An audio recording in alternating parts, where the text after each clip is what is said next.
నెల్లూరు జిల్లా కావలి నియోజకవర్గానికి మహర్దశ పట్టణం ఉంది. నెల్లూరు జిల్లా కావలి నియోజకవర్గంలోనే ఎయిర్పోర్ట్ రానుంది. దీంతో పాటు లాజిస్టిక్ హబ్ గురించి ఆలోచించాలని బోగోలు మండలంలో 950 ఎకరాలు వేస్ట్ ల్యాండ్ ఉందని దీన్ని అభివృద్ధి చేయాలని కావలి ఎమ్మెల్యే దగ్గుమాటి కృష్ణారెడ్డి సూచించారు. నెల్లూరు ఆర్ఎన్బి అతిథి గృహంలో జిల్లా ఇన్ఛార్జి మంత్రి ఎన్ఎండి ఫరూక్, జిల్లా మంత్రులు పొంగూరు నారాయణ, ఆనం రామనారాయణ రెడ్డి, ఎమ్మెల్యేలు సోమిరెడ్డి చంద్రమోహన్ రెడ్డి, కోటరెడ్డి శ్రీధర్ రెడ్డి, దగ్గుమాటి వెంకట కృష్ణారెడ్డి, ఇంటూరు నాగేశ్వరరావు తదితరులంతా కలిసి సమావేశమయ్యారు. జిల్లా అభివృద్ధిపై చర్చ జరిపారు. ఈ చర్చలో ప్రధానంగా జిల్లా ఇన్ఛార్జి మంత్రి ఎన్ఎండి ఫరూక్ పాల్గొన్నారు. ఈ సందర్భంగా పలు అభివృద్ధి పనులు పెండింగ్ లో ఉన్న పనులపై చర్చకు వచ్చింది. జిల్లా కలెక్టర్ ఓ ఆనంద్ ఈ విషయాన్ని బయటపెట్టారు. జిల్లా కలెక్టర్ ఓ ఆనంద్ జిల్లాకు సంబంధించిన ఎయిర్పోర్టుకు సంబంధించిన వివరాలు జిల్లా ఇన్ఛార్జి మంత్రికి తెలియజేశారు. ఈ నేపథ్యంలో మంత్రులంతా కలిసి కేంద్ర పౌరయాన శాఖ మంత్రి కింజరపు రామ్మోహన్ నాయుడుతో చర్చించారు, ఫోన్లో సంభాషించారు. రన్వే కావాల్సిన 750 ఎకరాలు అదనంగా సేకరించాలని నిర్ణయించారు. దీంతో ఒకవైపు రామాయపట్నం పోర్టు, మరోవైపు ఎయిర్పోర్టు, మరోవైపు లాజిస్టిక్ హబ్ కోసం దగ్గుమాటి వెంకట కృష్ణారెడ్డి ట్రై చేశారు. దీనిలో భాగంగానే కావలి అభివృద్ధి చకచకా జరిగే అవకాశాలున్నాయి. కావలికి మహర్దశ పట్టే అవకాశాలు కనిపిస్తున్నాయి.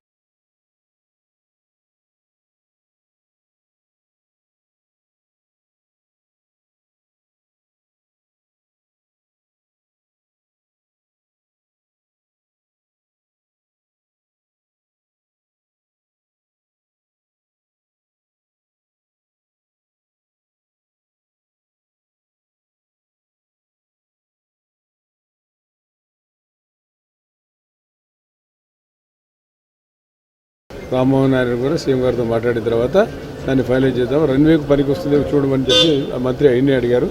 రన్వేకు 700 ఎకరాలు సరిపోతుందంటే ఆయన ఒక టీం పంపిస్తామన్నారు రామ్మోహన్ నాయుడు గారు.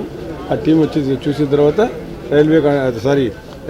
రన్వేకు అనుగుణంగా ఉంటే టేకప్ చేస్తాము, టీం వస్తుంది, బడ్జెట్ సమావేశాలు జరుగుతున్నాయి, 10-15 రోజుల్లో పంపిస్తామని చెప్పి చెప్పడం జరిగింది.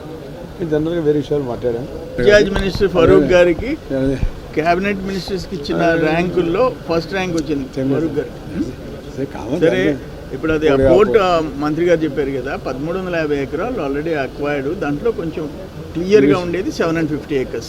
సో ఆయన మంత్రి, కేంద్ర మంత్రితో మాట్లాడేమందరం ఆయన రెడీ, త్వరగా వచ్చే అవకాశం. నెల్లూరు ఇన్ఛార్జి మంత్రి గారు యాక్చువల్గా నెల్లూరు రావడం జరిగింది. ఈరోజు ఆత్మూరు కాన్ఫరెన్స్లో మంత్రివర్యులు రామనారాయణ రెడ్డి గారు ఇవాళ అనేక శంకుస్థాపన ఇనాగరేషన్ చేశారు. వాటిలో ఈరోజు దాదాపు 4 మంత్రులు యాక్చువల్గా ఈరోజు పార్టిసిపేట్ చేయడం జరిగింది. ఆ తర్వాత నెల్లూరులో ఈరోజు యాక్చువల్గా మంత్రులందరూ, ఎమ్మెల్యేలు అందరూ కలిసి ఫస్ట్ పార్టీ ఆఫీసులో పార్టీ మీటింగ్ జరిగింది. పార్టీ మీటింగ్ అయిన తర్వాత మళ్ళా అధికారులతో యాక్చువల్గా అనేకమైన డెవలప్మెంట్ విషయం, నెల్లూరులో డెవలప్మెంట్ విషయం గురించి డిస్కస్ చేయడం జరిగింది. ఒకటి పెట్టుకున్న దగ్గర రైల్వే డివిజనల్ ల్యాండ్ ఉంటే దానికి లాజిస్టిక్ పార్క్ ఏదైనా చేయడానికి ఏదైనా పాసిబిలిటీ ఉందేమో స్టడీ చేయమని కలెక్టర్ గారికి చెప్పడం జరిగింది. కలెక్టర్ గారు దాని మీద స్టడీ చేస్తున్నాడు. సెంట్రల్ యాక్ట్లో కానీ రైల్వే యాక్ట్లో కానీ ఏం పాసిబిలిటీ ఉందని.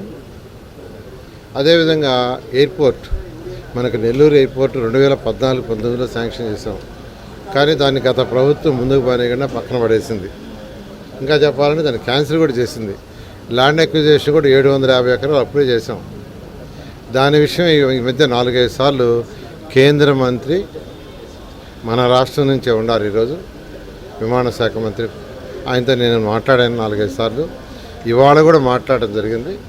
ఆయన త్వరలో కమిటీని పంపిస్తాను, దాన్ని స్టడీ చేయిస్తాను, వీలైనంత తొందరలో దాన్ని శాంక్షన్ చేస్తామన్నారు.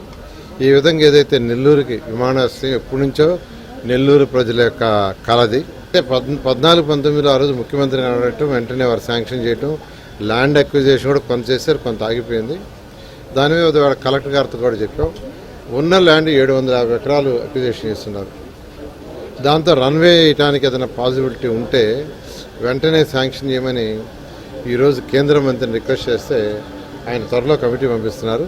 ఆ కమిటీ వచ్చి స్టడీ చేసిన తర్వాత అది పాసిబిలిటీ ఉంటే ఇమీడియట్గా చేస్తారు, లేదంటే బ్యాలెన్స్ ల్యాండ్ అక్విజిషన్ కూడా చేసి దాన్ని ముందుకు తీసుకోవడం జరుగుతుంది.